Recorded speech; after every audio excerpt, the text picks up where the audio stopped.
So guys, welcome to my channel Algebros and this is me Dhirendra Chaudhary. सो आज के current affairs की शुरुआत करते हैं हम। आज पॉलिटी में, ज्योग्राफी में, इकोनॉमी और साइंस से टेक सभी से रिलेटेड कुछ ना कुछ है। So let's get started. So जो सबसे पहली न्यूज़ आज पॉलिटी से रिलेटेड है वो ये है कि होम मिनिस्ट्री ने एक नेशनल लेवल कमेटी बनाई है क्रिमिनल लॉ को रिफॉर्म्स करने के लिए, यानी कि क्रिमिनल लॉ जो कि बहुत ही आउटडेटेड है उसमें चेंजेस लाने के लिए कमेटी बनाई गई है। इसमें जो है आईपीसी, सीआरपीसी और आईईए, इन सभी में चेंजेस के लिए ये कमेटी को इसका गठन किया गया है। इसमें 5 मेंबर्स हैं जिसको हेड कर रहे हैं रणवीर सिंह।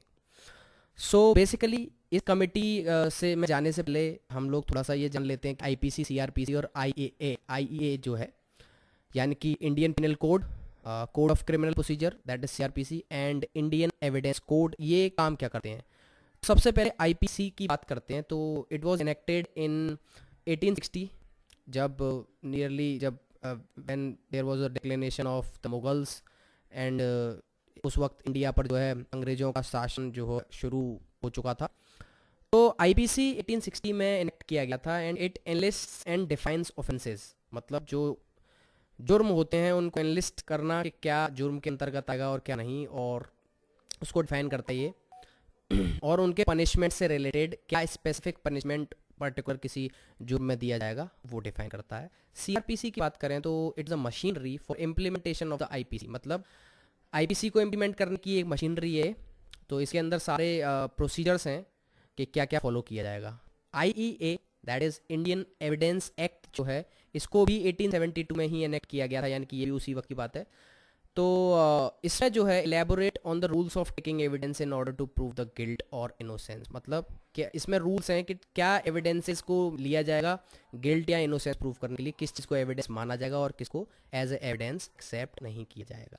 तो देखा जाए तो काफ़ी पुराना और आउटडेटेड होगा, क्योंकि उस वक्त और आज के वक्त में सोसाइटी में बहुत बड़े चेंजेस आ चुके हैं इस पीरियड के बीच में। तो अभी भी अगर हम इतने पुराने लॉज को आज तक चला रहे हैं तो फिर इनमें जो है चेंजेस की ज़रूरत है। तो so next is what is the need to reform. तो जैसा कि मैंने बताया कि ये काफ़ी आउटडेटेड है, कॉलोनियल एरा का है। So this is the biggest reason. तो इसमें कुछ और रीजंस देख लेते हैं। इनऑर्डिनेट प्रोसीजरल डिले, लो कनेक्शन रेट, मतलब प्रोसीजर्स काफ़ी ज़्यादा लॉन्ग हैं क्योंकि कॉलोनियल एरा के हैं उस वक्त जो है, यहाँ अंग्रेज जब राज कर रहे थे तो इतने ज़्यादा कानून को वो इतना सीरियसली नहीं लेते थे। वो बाइज्ड ऑब्वियसली रहा होगा क्योंकि उस वक्त और आज के वक्त में काफ़ी ज़्यादा चेंजेस आ चुके हैं। तो काफ़ी प्रोसीजर्स हैं ऐसे जिनमें बहुत डिले हो जाता है, सही से न्याय नहीं मिल पाता। लो कनेक्शन रेट है, some provisions are patriarchal means men favoured हैं, जैसे कि डिफाइनिंग कंसेंट, रजामंदी को लेकर के, मैरिटल रेप्स, क्योंकि हमारी सोसाइटी में आफ्टर मैरिज जो है इस चीज़ को कंसिडर ही नहीं किया जाता बिल्कुल ही। तो एक तरीके से पुरुष प्रधान जो हमारा जो पुराना जो सभ्यता रही है, हमारा जो पास्ट रहा है वो पुरुष प्रधान रहा है। तो उसी चीज़ को लेकर के जो है ये जो आउटडेटेड प्रोविजंस हैं इनको चेंज करने के लिए इसका गठन किया गया है। तो सबसे पहली बार इसकी रिकमेंडेशन जो है वो मलीमठ कमेटी 2003 में आईपीसी और सीआरपीसी को चेंज करने के लिए दी गई थी।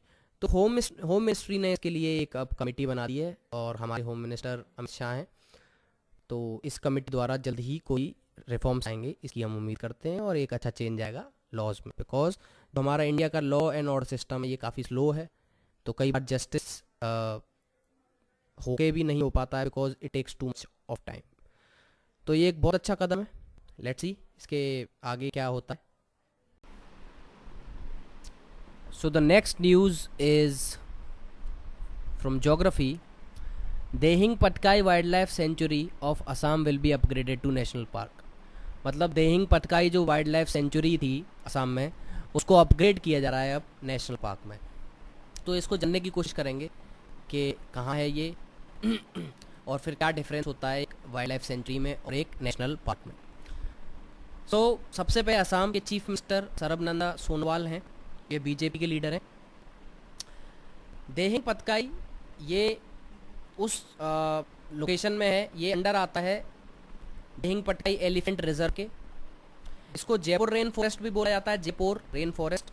ये डिब्रूगढ़ और तिनसुकिया डिस्ट्रिक्ट असम के डिस्ट्रिक्ट में पड़ता है। इसका नाम जो है वो इसलिए देहिंग पतकाई है बिकॉज इसमें से एक रिवर फ्लो करती है, देहिंग रिवर, और पतकाई हिल इसके एक फुट हिल पर मौजूद है। रीज़न क्या है क्यों इसको कन्वर्ट किया जा रहा है नेशनल पार्क में? क्योंकि यहाँ पर कोल और ऑयल माइनिंग जो है, जिसकी वजह से यहाँ के जो हाथी हैं, एलिफेंट हैं, उनको डेंजर है। तो इसी वजह से इसको जो है नेशनल पार्क में चेंज किया जा रहा है। तो जानने की कोशिश करेंगे कि क्या अंदर होता है एक वाइल्ड लाइफ सेंचुरी में और एक नेशनल पार्क में। इससे पहले 5 ऑलरेडी नेशनल पार्क्स हैं आसाम में, जिनमें से काजीरंगा काफ़ी फेमस है। 5 अदर जो नेशनल पार्क्स हैं वो हैं काजीरंगा, नामेरी, मानस, ओरंग एंड दिब्रू साइखोवा। ये 5 ऑलरेडी हैं और अब एक नया नाम ऐड होने उसमें जा रहा है, देहिंग पटकाई। तो हम आगे जानने की कोशिश करेंगे कि अंतर क्या होता है एक नेशनल पार्क में और एक वाइल्ड लाइफ सेंचुरी में। सो जो डिफरेंस है वाइल्ड लाइफ सेंचुरी और नेशनल पार्क्स में, उसको यहाँ पर थोड़ा सा जानने की हम कोशिश करेंगे। सबसे पहला ये जानने की कोशिश करते हैं कि एक वाइल्ड लाइफ सेंचुरी और नेशनल पार्क्स के जो बेसिक डिफरेंसेस हैं वो स्पेसिफिकली क्या क्या है। वाइल्ड लाइफ सेंचुरी में state government by notification can declare its intention to constitute any area other than an area comprised within any reserve forest or the territorial waters as a sanctuary। मतलब कि state government अपनी consent से किसी भी area को जिसमें adequate amounts of ecological flora and fauna, मतलब पेड़, पक्षी, जूलॉजिकल सिग्निफिकेंस, मतलब किसी एक पर्टिकुलर जानवर का, ऐसे ही नहीं किसी भी एरिया को जो है हम वाइल्ड लाइफ सेंचुरी बना सकते हैं। मतलब किसी एक पर्टिकुलर एरिया में कोई एक पर्टिकुलर जानवर बहुतायत में पाया जाता हो या वहाँ पर उसका हैबिटेट हो तो कंसिडर कर सकती है गवर्नमेंट, स्टेट गवर्नमेंट। बात करें नेशनल पार्क की, तो नेशनल पार्क को भी state government by notification can declare whether within a sanctuary और not as national park by reason of its ecological, faunal, floral, geomorphological और जूलॉजिकल एसोसिएशन और importance. मतलब ये है कि नेशनल पार्क में जब तक बहुत ही ज़्यादा उसका कुछ जूलॉजिकल या फिर इकोलॉजिकल या फ्लोरा या फोना से रिलेटेड बहुत ज़्यादा इंपॉर्टेंस नहीं होगा, तब तक उसको नेशनल पार्क में कंसिडर नहीं किया जाएगा या कन्वर्ट नहीं किया जाएगा। दूसरा ये कि सॉरी, इसमें रीजंस काफ़ी स्ट्रॉन्ग चाहिए एक नेशनल पार्क को बनाने में, जबकि वाइल्ड लाइफ सेंचुरी के नियम उतने ज़्यादा स्ट्रिक्ट नहीं है। तो ये क्यों नहीं है, ये हम जानने की कोशिश करेंगे। सबसे पहला, वाइल्ड लाइफ सेंचुरी में ह्यूमन एक्टिविटीज़ अलाउड होती हैं, कुछ रेस्ट्रिक्टेड ह्यूमन एक्टिविटीज़, जबकि नेशनल पार्क में बिल्कुल ह्यूमन एक्टिविटीज़ अलाउड नहीं होती, इंस्टेड एक्सेप्ट ऑफ ग्रेजिंग। जा सकते हैं अपने जानवरों को, लेकिन उसके सिवा कुछ भी अलाउड नहीं होता, कोई ह्यूमन एक्टिविटी अलाउ नहीं होती है। तो एक बहुत बड़ा रीज़न है कि किस पर्टिकुलर एरिया को, ऐसे ही किसी भी जगह को हम अगर नेशनल पार्क डिक्लेयर कर देंगे तो फिर वहाँ पर ह्यूमन एक्टिविटी बिल्कुल भी अलाउ नहीं हो पाएगी। तो काफ़ी सोच समझ के किया जाता है ये सब।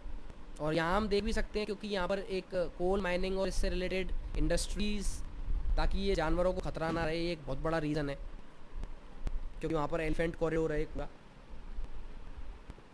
Next is state government no alteration of boundary without the recommendation of national board of wildlife. ये दोनों में ही लगता है, वाइल्ड लाइफ सेंचुरी और नेशनल पार्क में, बिना national board of wildlife की रिकमेंडेशन के इसकी बाउंड्री के साथ कोई चेंजेस नहीं किए जा सकते, जितनी बाउंड्रीज में नेशनल पार्क या कोई वाइल्ड लाइफ सेंचुरी एग्जिस्ट करती है।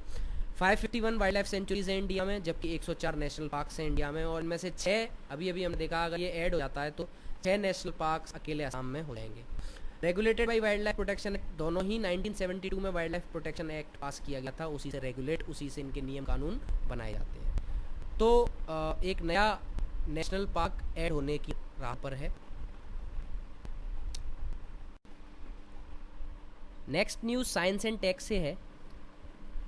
ये न्यूज़ है हिमाचल प्रदेश से। यहाँ पर ये पहला स्टेट बन गया है जिसने 100% एलपीजी कनेक्शंस हो गए हैं हिमाचल प्रदेश में। LPG is liquefied petroleum gas.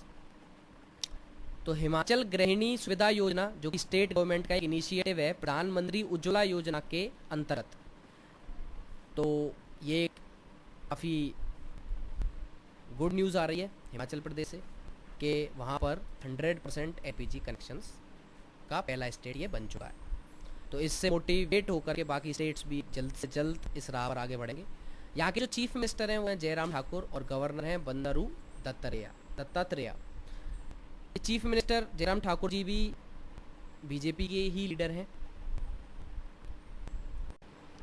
The next news is from economy which is not so good news, क्योंकि इंडिया को अभी वर्ल्ड बैंक ने इनकम ग्रुप्स असाइन किए हैं और ये 1 जुलाई को होता है। पिछले साल भी हुआ था, इस साल भी हुआ है।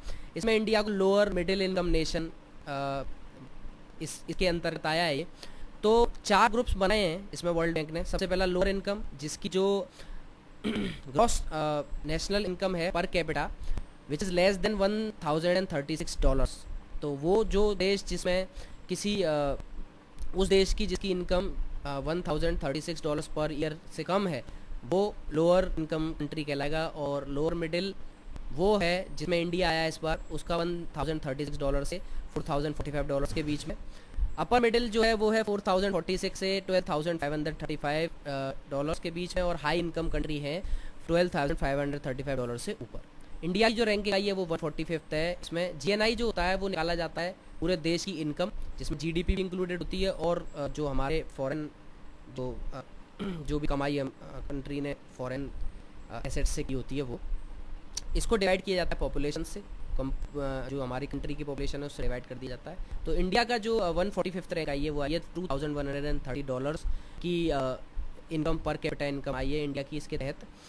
तो आप अगर इसको रुपीज़ में देखना चाहें तो इट इज़ 1,59,635.09, 1,59,635 रुपये लगभग जो है पर कैपिटा इनकम है यहाँ के पर एक इंडिविजुअल की, एक सिंगल पर्सन की। तो पूरी पॉपुलेशन से इसको डिवाइड किया गया है। तो this is not so good news. हमारे देश को अभी काफ़ी आगे जाना है, क्योंकि स्विट्ज़रलैंड है वो नंबर 1 है। इसका मतलब वहाँ पे जो प्रति व्यक्ति दर जो आय है, जो इनकम है वो ग्रेटर देन $12,535 से, which is nearly 6 times than this. So जो वहाँ का एक सिंगल आदमी है वो भी 95 लाख पर ईयर के लगभग उसकी इनकम है, जबकि इंडिया में सिर्फ 1,59,635 है पूरे साल की एक इंसान की औसत कमाई, जो कि काफ़ी कम है। तो हमें अभी काफ़ी इम्प्रूव करना है एज अ नेशन। सो सबको नेशन बिल्डिंग में हेल्प करनी है जिससे कि ये ऊपर जाए और नेक्स्ट ईयर 1 जुलाई को या उससे अगले साल या उससे अगले साल जब भी रिपोर्ट आए तो हम लगातार इसको इंक्रीज़ करते रहें। सो जो लास्ट न्यूज़ है वो भी इकोनॉमी से ही रिलेटेड है। इफ्स का जो कि है international financial services centres authority, मतलब जो हमारे फाइनेंशियल सर्विसेज होते हैं अब्रॉड उनसे रिलेटेड है। इसमें इंजेरी श्रीनिवास को अपॉइंट किया गया है as chairman. So it is a unified authority to regulate all financial services across border. India के बाहर जो भी फाइनेंशियल सर्विसेज का एक्सचेंज होता है उससे रिलेटेड रेगुलेशंस या रूल्स ये डिसाइड करते हैं। तो इंजेरी श्रीनिवास को अपॉइंट किया गया है as the chairman of IFSCA. This is a good news, this is the new news. अगर कुछ अच्छे चेंजेस लाते हैं तो ये न्यूज़ गुड न्यूज़ में चेंज हो जाएगी। तो इसी के साथ आज के करंट अफेयर्स में इतना ही। हम नेक्स्ट करंट अफेयर्स लेके दोबारा मिलेंगे। अभी वीकली भी एक करंट अफेयर्स का सेशन स्टार्ट होगा जिसमें वीक के इंपॉर्टेंट करंट अफेयर्स हुआ करेंगे। So rather than focusing on daily current affairs, I will that would be much better कि हम वीकली करंट अफेयर्स पे या मंथली करंट अफेयर्स पर फोकस करें।